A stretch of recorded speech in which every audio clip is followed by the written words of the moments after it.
Hello everyone, welcome to our academy. இந்த வீடியோவில் SSC GD டாப்பிக்கில் வரக்கூடிய பெர்சன்டேஜ் டாபிக் பற்றி பார்க்க போகிறோம். பெர்சன்டேஜ்னால் தமிழில் சதவீதம்னு சொல்லுவாங்க. ஃபஸ்ட்டு பெர்சன்ட் அதுக்கான மீனிங் என்ன? The meaning of the term percent is for every 100.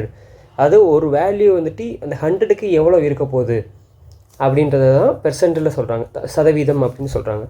A percent is a fraction whose denominator is 100 and the numerator of the fraction is called rate percent. அதாவது அந்த ஒரு ஃப்ராக்ஷன், ஒரு பின்னத்தில் வந்துட்டு டினாமினேட்டரில் 100 இருக்குது, நியூமரேட்டரில் ஏதாவது ஒரு வேல்யூ இருக்குது அப்படின்னா அதுதான் ரேட் பெர்சன்ட்னு சொல்லுவாங்க. அதுதான் அந்த சதவீதம். இப்போ வந்துட்டு 20/100 அப்படி இருக்குன்னா 20% அப்படின்னு சொல்லுவோம். இதுதான் வந்துட்டு இந்த ரேட் பெர்சன்ட் அப்படின்னு சொல்கிறாங்க. Percent is denoted by sign, அது உங்களுக்கு தெரியும். இந்த சிம்பிளை தான் நம்ம சதவீதத்தை நோட் பண்ணுவோம். இப்போது y of x, y percentage of x equal to x into y by 100 அப்படின்னு போட்டிருக்காங்க. இது என்னென்னா, இப்போது y இந்த மாதிரி டைப் ஆஃப் கொஸ்டின்ஸு நம்ம டேரெக்டாக கேட்பாங்க. எக்ஸுன்ற அந்த ஒரு வேல்யூ, ஹோல் வேல்யூ இருக்கும், அதில் ஒய் பர்சன்டேஜ் எவ்வளோ அப்படின்றது, இல்லைனா அந்த பர்சன்டேஜை கொடுத்துட்டு ஹோல் வேல்யூ எவ்வளோன்னு கேட்பாங்க. அது எப்படி ஃபைண்ட் அவுட் பண்ணுறது? இங்கே கொடுத்துருக்காங்க பாருங்கள். எக்ஸுன்றது ஹோல் வேல்யூவா இன்ட்டு ஒய் பை 100. ஒய்ன்றது இங்கே ரேட் பர்சன்ட். இப்போ ஒரு எக்ஸாம்பிளாக 200 எடுத்துக்கலாம். 200ல் 50% எவ்வளோ அப்படின்னு கேட்குறாங்கன்னா நமக்கு இந்த மாதிரி தான் நம்ம சால்வ் பண்ணுவோம். 20 டேரெக்டாக மென்ட் பண்ணிங்கன்னா 100. இதுதான் 200ல் 50%. இந்த மாதிரி தான் நம்ம சால்வ் பண்ணுற மாதிரி இருக்கும். ரொம்ப ஈஸியாக தான் இருக்கும். ரொம்ப பேசிக் லெவல் தான் ஜிடியில் கேட்குறாங்க. அதனால் வந்துட்டு ரொம்ப காம்ப்ளிகேட்டடான டாபிக்லாம் கிடையாது. இதில் சப்டாப்பிக்காக என்ன இருக்குது அப்படின்னா, பெர்சன்டேஜ் இன்க்ரீஸ், பெர்சன்டேஜ் டிக்ரீஸ் இந்த மாதிரி கொடுப்பாங்க. ஃபார் எக்ஸாம்பிள் வந்துட்டு இப்போ இந்த ஃபார்முலா பாருங்களேன். பெர்சன்டேஜ் இன்க்ரீஸ் டிக்ரீஸ்க்கு வந்துட்டு base value increase decrease into 100. அதாவது இன்க்ரீஸ் ஆன டிக்ரீஸ் ஆன பர்சன்டேஜ் எவ்வளோ அப்படின்னு கேட்குறாங்க.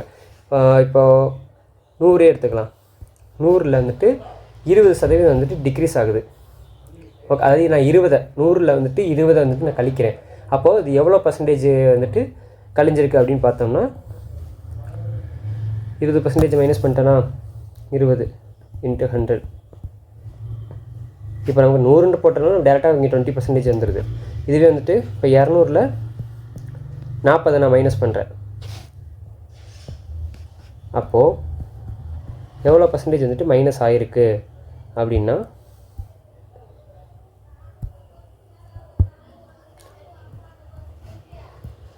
20%. புரியுதா? இதுதான் பெர்சன்டேஜ் இன்க்ரீஸ் டிக்ரீஸ் வச்சு இன்க்ரீஸ் டிக்ரீஸ் கண்டுபிடிக்கிறது. இதை வச்சு நம்ம சம்ஸையுமே அப்ளிகேஷன் ஓரியன்டாக சால்வ் பண்ணவும் போவோம் இதில். இப்போது இதில் அடுத்த டாபிக் என்னென்னா சக்ஸஸிவ் இன்க்ரீஸ், சக்ஸஸிவ் டிக்ரீஸ்.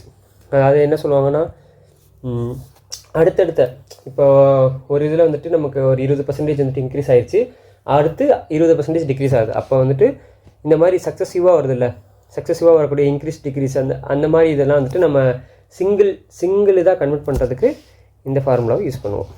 அதாவது ஏபின்றது 2 different type of percentage. Different டைப்னு இல்லை, அதே சேமாகவும் இருக்கலாம். பட் வந்துட்டு இன்க்ரீஸ் டிக்ரீஸ் வந்து மாறி மாறி வரலாம்.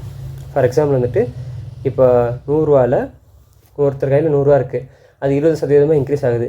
அப்புறம் மறுபடியும் 20% குறையுது. ஆனால் இங்கே 20% இன்க்ரீஸ் ஆகுதுன்றப்ப 20% இன்க்ரீஸ் ஆயிரும், 120 மாறிடும். அடுத்து 20% குறையுதுன்னா இங்கே டேரெக்டாக இங்கே வரக்கூடாது. கையில் எவ்வளோ இருக்கோ அதில் 20% குறையிறத பார்க்கணும். அப்போ இதில் 20% குறைஞ்சிச்சுன்னா எவ்வளோ வரும்? நீங்கள் இப்போ இதில் 20%னா 24 இந்த மாதிரி வரும். இந்த மாதிரி தான் நம்ம சால்வ் பண்ணணும். இதுக்கு வந்துட்டு நீங்கள் இது நம்பராக நம்ம கால்குலேஷனாக எடுத்து சால்வ் பண்ணணும்ல. இதுவே வந்துட்டு நீங்கள் ஃபார்முலாவாக இப்போ 20% 20 20 மைனஸ் 20 இன்ட்டு 20 பை 100. இப்போ 20 ஆக்சுவலாக இங்கே 20 நம்ம என்ன சொல்லியிருந்தோம், 20 இன்க்ரீஸ் ஆகுது, அப்புறம் 20 டிக்ரீஸ் ஆகுதா. இங்கே ஆக்சுவலாக ப்ளஸ் வரும், நமக்கு வந்துட்டு இங்கே டிக்ரீஸ் ஆகிறதுனால நம்ம சைன் சிம்பிளை வந்துட்டு மாற்றிருக்கோம். அப்போ வந்துட்டு 20 கேன்சல் ஆயிரும், -4%. அப்போ ஆல்ரெடி இருக்கிற வேல்யூவில் -4% ஓவராலாக பார்க்கும்போது அந்த சக்ஸஸிவ் அந்த ஓவராலாக அந்த பெர்சன்டேஜ் வந்துட்டு நமக்கு என்ன வேல்யூ வருதுன்னா -4% வருது. அப்போ இருக்கிற வேல்யூவில் 4% வந்து நம்ம டிடெக்ட் பண்ணிட்டோம்னா அதுதான் நமக்கு வந்துட்டு இந்த சக்ஸஸிவ் பண்ணதுக்கப்புறம் நமக்கு கிடைக்கக்கூடிய வேல்யூ. ஓகேவா? தென் இந்த டேபிள் வந்துட்டு நீங்கள் மெமரைஸ் பண்ணிக்கோங்க. நமக்கு ஃபாஸ்டர் கால்குலேஷன் போடுறதுக்கு இது கண்டிப்பாக யூஸ்ஃபுல்லாக இருக்கும். இது அட்வான்ஸ்டு இதுக்கும் நமக்கு ரொம்ப ரொம்ப ஹெல்ப்ஃபுல்லாக இருக்கும். ஒரு ஃப்ராக்ஷன் வேல்யூலேருந்து எப்படி ஈக்குவலண்ட்டாக பர்சன்டேஜ் ஈக்குவலண்ட்டாக எப்படி மாற்றுறது அப்படின்றது இதெல்லாம் சில இதெல்லாம் நம்ம வந்து ரொம்ப இதெல்லாம் வந்து ரொம்ப இதாக ஃப்ரீக்வெண்ட்டாகவே நம்ம யூஸ் பண்ணாலும் தெரிஞ்சிருக்கும். முடிஞ்ச அளவுக்கு இது எல்லாத்தையுமே மெமரைஸ் பண்ணிக்கோங்க. ஓகே, இப்போ சம்குள்ளே போயிடலாமா? ஃபஸ்ட்டு எக்ஸின் 20% வந்துட்டு 90 எனில் எக்ஸை காண்க. அதாவது 20% ஆஃப் எக்ஸ் வந்துட்டு நமக்கு 90 சொல்லிட்டாங்க. நான் தான் சொல்லியிருந்தேன் எக்ஸுன்றது ஹோல் நம்பர். அந்த நம்பரில் 20% சொல்லியிருக்காங்க. அப்போது 20/100 × x = 90.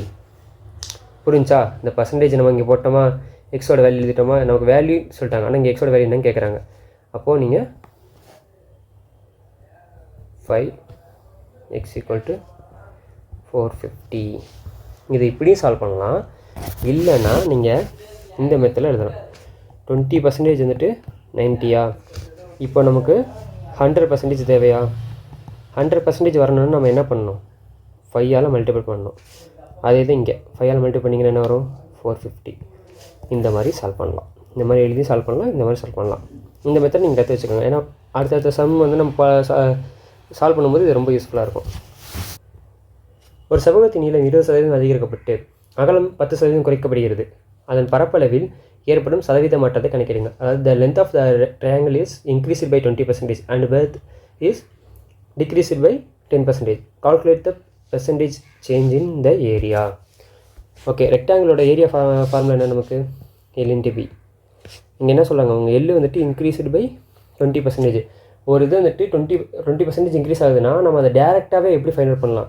நம்ம நார்மலாக என்ன பண்ணுவோம்னா இதோட 20% என்னன்னு கேட்டு அப்புறம் L + இதோட வேல்யூ எக்ஸ்ன்னு வச்சுக்கலாம். எக்ஸும் போடுறோம். இப்படி தான் நம்ம ஃபைண்ட் அவுட் பண்ணுவோம். இதை டேரெக்டாகவே ஃபைண்ட் அவுட் பண்ணுறது எப்படின்னா, நீங்கள் வந்துட்டு இந்த 20 வந்து 100ஓட ஆட் பண்ணி டேரெக்டாகவே உங்களால் இப்படி ஃபைண்ட் அவுட் பண்ண முடியும். இப்போ இந்த மாதிரி இதை வந்து ஒரு எக்ஸாம்பிள் வந்து சொல்கிறேன். இப்போது நம்ம 100ல் வந்துட்டு 20% கூட்டினா எவ்வளோ வருதுன்னு பார்க்கணும். அப்படின்னா என்ன பண்ணலாம்? நமக்கு 20% என்ன வரும்? 20ன்னு வரும். அப்போ 120ன்னு வரும். இப்போ நம்ம டேரெக்டாகவே பாருங்களேன், 100 120%ஆ பை 100. அப்போ 100 கேன்சல் பண்ணோன்னா 120 டேரெக்டாகவே கிடச்சிது. இதே தான், இந்த மாதிரி தான் வந்துட்டு நம்ம 120ன்னு டேரெக்டாகவே நம்மளால் சால்வ் பண்ணவும் முடியும்.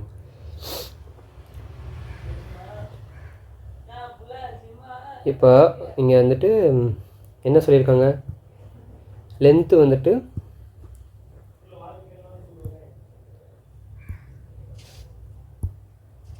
வந்து 20% இன்க்ரீஸ் ஆகுது. பிரெத்து வந்துட்டு என்னது? 20% டிக்ரீஸ் ஆகுது. ஓகேவா? அப்போது L × 120/100 B × 10% டிக்ரீஸா? அப்போது 90/100. இதை வந்துட்டு எல்லாமே மல்டிபிளில் தானே இருக்குது. அப்போ டேரெக்டாகவே வந்து இப்படி எழுதலாமா?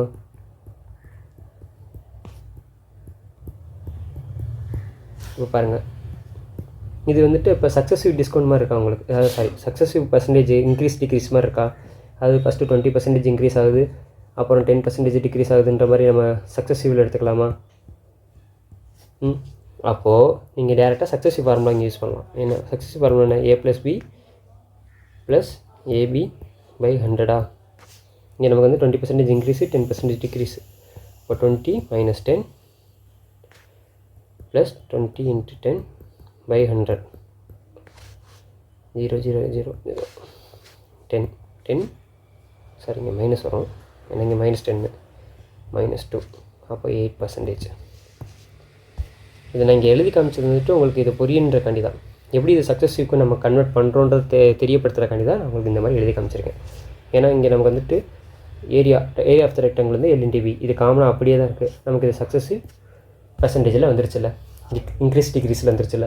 அப்போ நம்ம இந்த ஃபார்முலாவை இப்படி டேரெக்டாக யூஸ் பண்ண முடியும். நீங்கள் நெக்ஸ்ட் டைம் போகும்போது இந்த ஸ்டெப்பு இல்லாமலே இந்த மாதிரி சம் வரும்போது இந்த டேரெக்டான இந்த ஃபார்முலா யூஸ் பண்ணி சால்வ் பண்ணிடலாம்.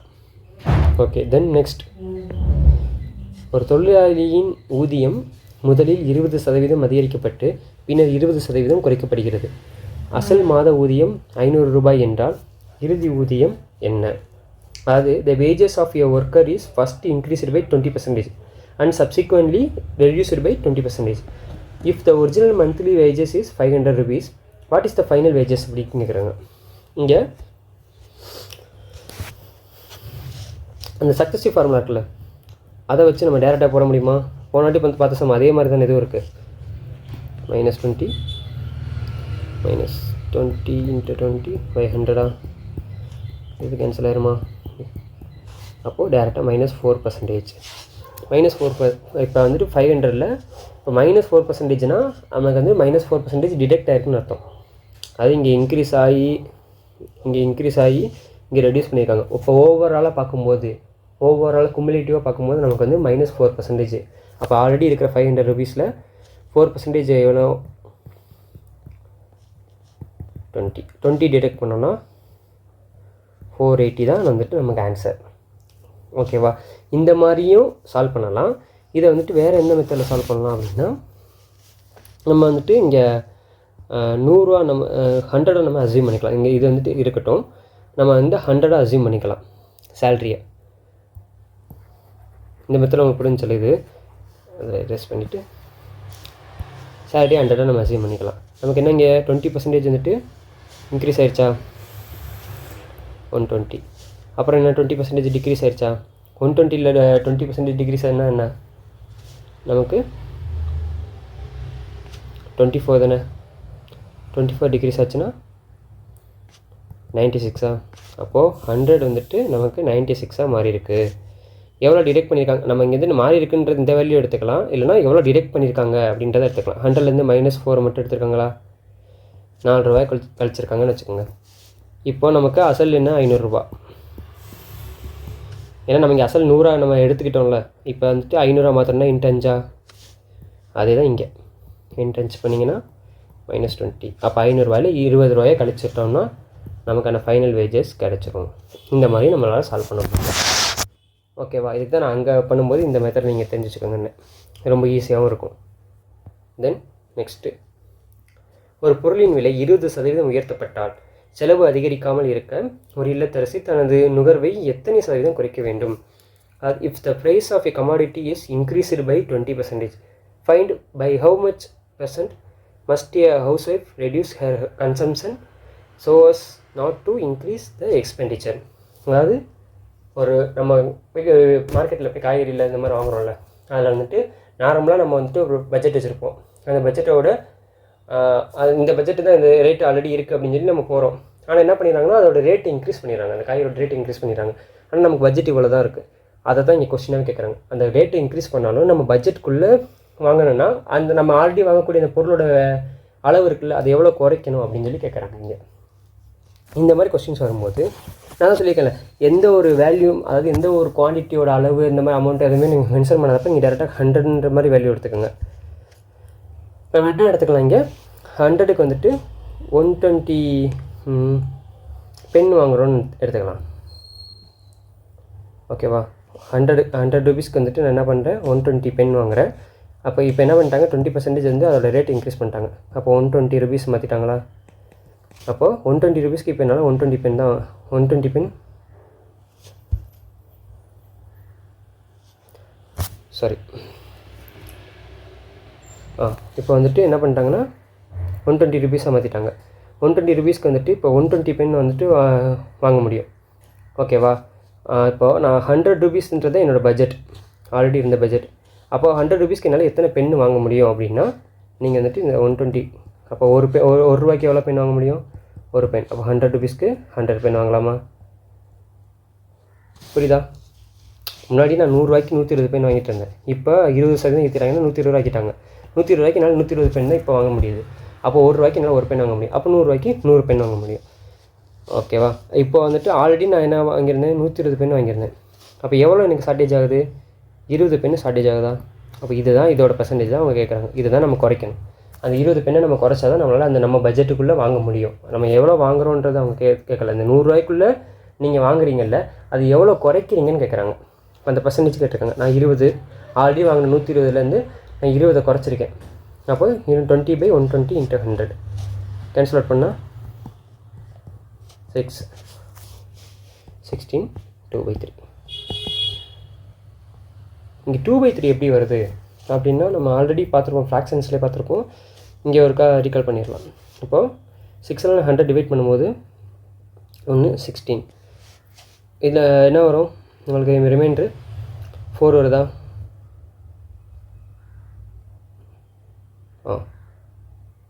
4/6 இது 2/3. இந்த மாதிரி தான் 16 2/3% ஆன்சர் வருது. ஓகேவா? Then that's it. Thank you all.